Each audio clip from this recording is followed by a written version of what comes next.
ini berbahaya besar bila sejarah ternyata dipahami yang berbeda, Be, ya? Iya. Karena ada kepentingan penguasa-penguasa yang lain Iya. untuk merubah sejarah. Iya. Jangan sampai, salah. Sampai kita Kena dengan dengan negara bangsa serumpun. Saudara kita sendirilah orang Malaysia itu kan. Oke. Dan itu waktu kan banyak orang-orang asal Indonesia di situ. Jadi dianggap pada masa itu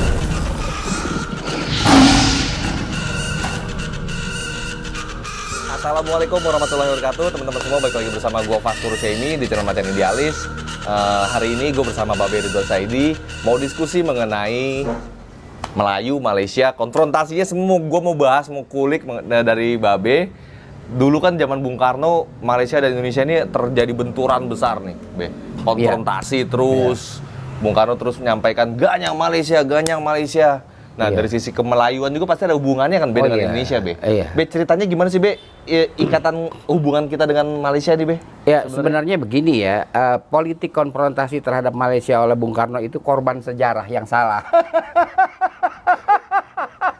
Ini maksudnya gimana, Be? Jadi begini, kita... Korban sejarah yang salah? Iya. Oke. Korban sejarah yang salah. Jadi Pak Karno banyak membaca Gajah Mada karya Muhammad Yamin.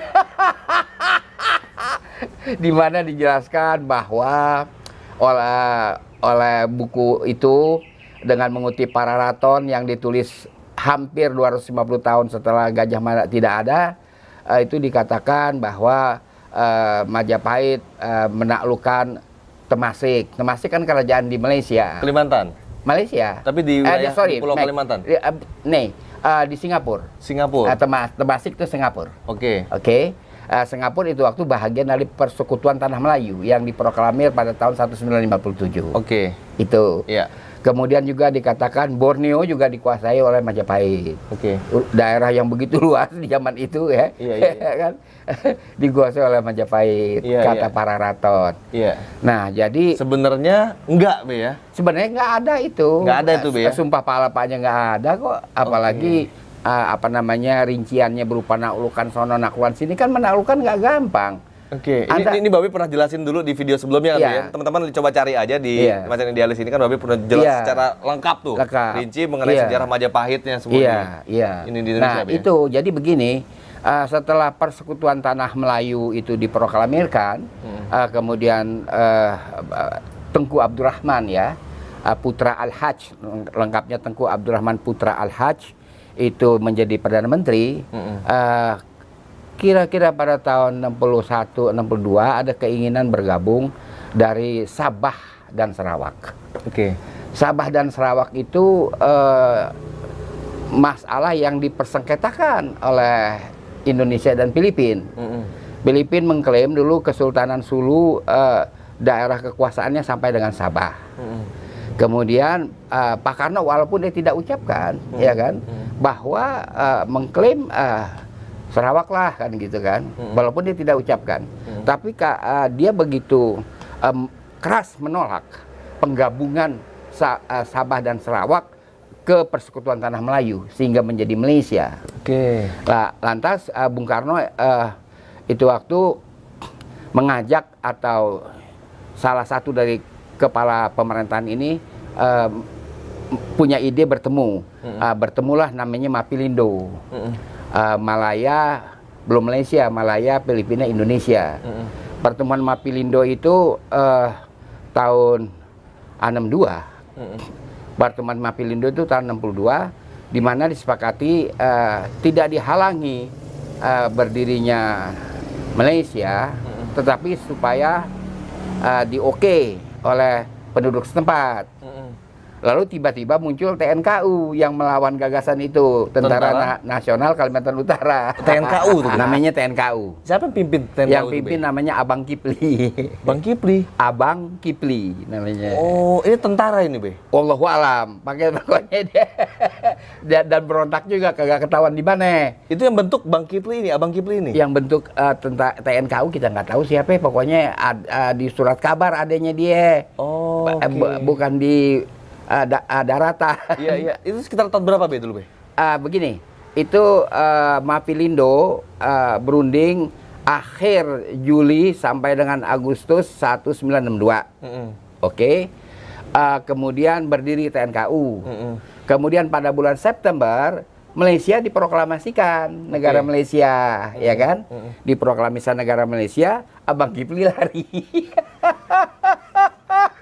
Nggak gabung ke sana, Be? Kagak, kan dia melawan. Oke. Dia melawan, dia lari kemari.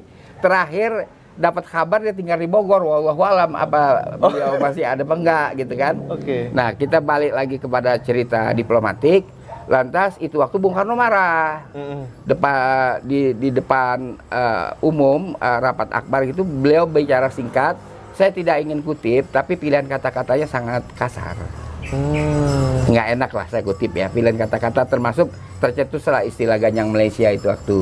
Oke, Ya kan? di situ awal mulanya tercetus ganyang Malaysia. Iya, karena antara lain beliau mengatakan kita boleh hina, kita boleh lapar, tapi bukan karena berdirinya Malaysia, kan gitu. Oke. Ini saya halusin nih, karena Iya, kata-katanya vulgar lah. Iya. Beliau katakan itu waktu. Jadi itu waktu kita ini kan orang oposisi terhadap pemerintahan Soekarno, kita bisik-bisik. Kok Bung Karno jadi begini? Ini biasa kan PKI yang kipasin. Iya. Kata orang begitu. Iya. Dia dikipasin sama PKI. Iya. Tetapi klaim dia bahwa itu seolah-olah kita punya hak mengklaim daerah Sarawak karena Sumpah Palapa menjamah itu wilayah. Ya, operasionalisasi Sumpah Palapa menjamah itu wilayah kan nggak terbukti dan salah, ya kan. Dan lagi parah,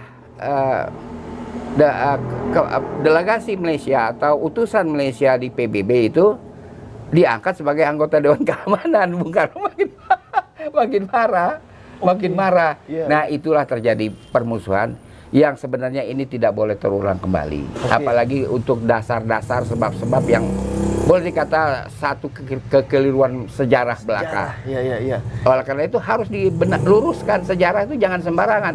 Karena sejarah itu adalah iktibar, pelajaran bagi kita di era sekarang. Iya. Ya kan? Iya. Jadi lihatlah bagaimana kesalahan mengenai Majapahit itu akibatnya fatal. Kita berkonfrontasi dengan orang sedarah. Kita Serumpun. Kan serumpun sedarah, kan kita ras Melayu. Iya.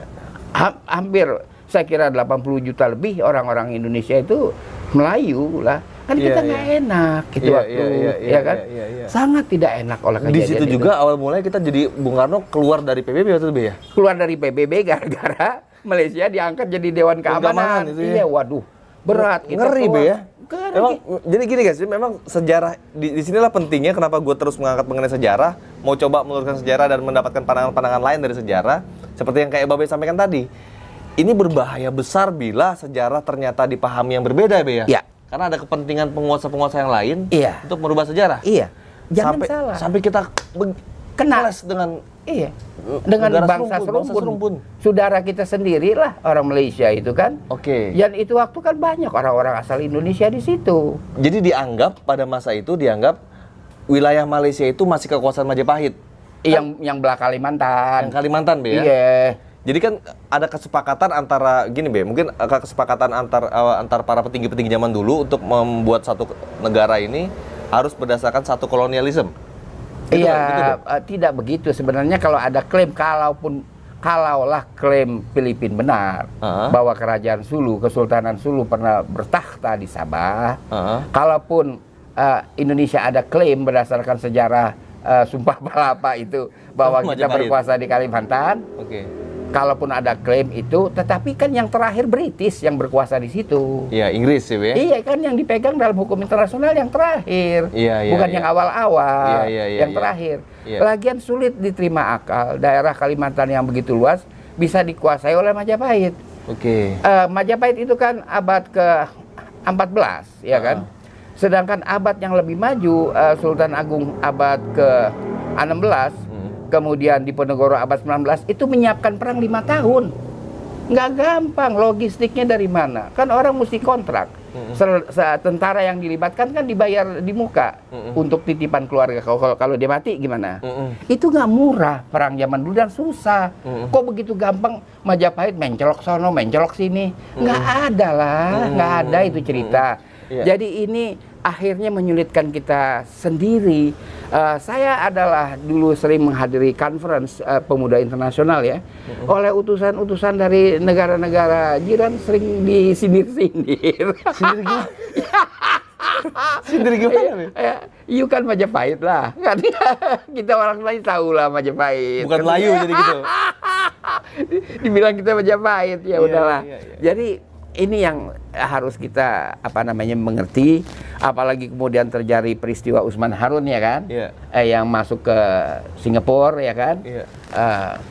Udah jangan diulangi lagi. Iya. Ini adalah terakhir ya, Iya, dan iya. kita pun merasa malu dengan peristiwa itu, dan nggak enak. Kita ini punya saudara, itu waktu family saya ada yang di Malaysia loh. Iya. Ada yang di Malaysia tuh malu benar dengan soal-soal seperti ini. Karena offsetnya sejarah ini, Be ya. Iya, inilah iya. makanya kita macan idealis memberi tempat kepada saya, Iya, Ridwan Saidi, untuk bicara banyak soal sejarah dalam rangka menjadi iktibar, menjadi pelajaran buat kita sekalian. Iya. Dan sejarah itu bukan dongeng yang bisa dikarang-karang. Iya. Nggak bisa juga kita mengaku-ngaku keturunan. Turunan, Iya kan, keturunan Pitung lah, keturunan apa silahkan kalau mengaku. Iya. Tapi kan kalau menjadi perkara perdata harus ada legalisasi pengadilan. Iya, Nggak bisa kita sepihak mengklaim diri kita keturunan ini, Iya. keturunan itu dalam sejarah ya. Iya. Nggak bisa. Nah itu harus betul-betul ya kan kita luruskan sejarah, rekonstruksi lagi sejarah Indonesia. Oke. Sehingga jangan pihak luar tuh mempunyai kesan apa yang kita bikin itu jangan-jangan ini selera untuk ekspansi. Jembatan Selat Sunda kan Iya. kagak jadi. Iya. Fakta kan? Iya. Fakta. Iya. Iya kan? Iya. Nah, ibu kota apa jadi pindah apa enggak? Kalau kita dari perspektif politik regional ya, itu dekat dengan Brunei loh. Oke. Iya kan? Iya. Apalagi nih Indonesia buat. Ya, itu kan. Ya. Iya, ada. Jadi jangan sembarangan Iya. melakukan perbuatan-perbuatan yang kita kira oke, ini kan wilayah kita. Tapi kita lupa kan kita hidup bertetangga. Iya. Iya kan? Iya. Nah, persepsi tetangga lain lagi. You nak buat apa? Iya. Iya kan? Ibu kota you pindah-pindah, you nak buat apa? Dekat-dekat pula ke sini. Dekat-dekat pula. Iya. Ya itu. Ini bahaya, Be ya. Bener, Be ya. Kalau sejarah ini belok nih, Be ya. Itulah, kita harus sebagai sebuah negara mengerjakan sesuatu, kita harus lihat dimensi polugri, politik luar negeri harus kita lihat. Berhati-hati betul, nggak boleh sembarangan. Bagaimana orang dengan mudah seperti dalam YouTube lain kita bicara meminta kembali Timur kan, yang sekarang jadi Timur Leste kan begitu mudah. Kita udah rawatin 20 tahun terus balikin katanya begitu. Nah ini kan harus kita aware betul dengan politik luar negeri, aware betul dengan sejarah. Kita harus kuasai. Iya. Saya bukan guruin ya, diplomat Indonesia itu harus menguasai. Iya. Saya waktu DPR saya menghadiri banyak jamuan diplomatik. Oke. Di dining table kita bicara Shakespeare, King Lear. Dan mereka mengutip saling bersaut-sautan, mengutip Shakespeare, ya kan? Nah itu kalau yang kita cuma mengerti dongeng si Jampang kan susah. Pergi ke dining table diplomatik kan susah. Jadi ini yang betul-betul harus kita camkan. Oke, ya menarik banget ya guys. Jadi teman-teman semua, para generasi muda, kita betul-betul harus memahami sejarah yang sesungguhnya itu seperti apa. Banyak informasi nih, informasi mengenai sejarah, babat-babat gitu ya. Informasi yang bahkan yang punya legal standingnya pun juga ada. Tapi kan kita betul-betul harus melihatnya sisi pandangnya dari sisi apa gitu loh. Dan adakah kepentingan-kepentingan asing yang ingin merubah sejarah Indonesia? Yang jelas jangan mudah tertutup dengan informasi-informasi baru yang ada. Jangan juga kita gampang tersuntikan dengan kepentingan-kepentingan di luar sana, Be. Ya saya tidak anti asing ya, tapi supaya pakar-pakar sejarah Indonesia, pakar-pakar arkeologi Indonesia itu jangan kalau ngelihat orang asing terus jatuh duduk. Ngedeprok dia, ya kan? Mentang asing, mentang jadi asing bego dia percaya gitu. aja omongannya. Ini kan gara-gara pakar asing kita jadi begini. Yang di akhir 19 pemerintah Hindia Belanda mendatangkan pakar asing dari Eropa untuk urusan arkeologi maupun urusan sejarah. Akhirnya beginilah sejarah kita jadinya. Dan saya bekerja untuk ini, Luar biasa. Dan semangatnya Babe sampai detik ini, walaupun umur beliau udah nggak muda lagi, tapi masih semangat luar biasa. Teman-teman semua, kita doain semua Babe, semoga beliau sehat-sehat terus, semoga bisa terus membagikan informasi yang pada kita. Jangan lupa like dan share video ini. Kalau lo ngerasa bermanfaat, subscribe channelnya, klik tombol loncengnya biar lo terus update di channel Macan Idealis. Assalamualaikum warahmatullahi wabarakatuh. Itu salah.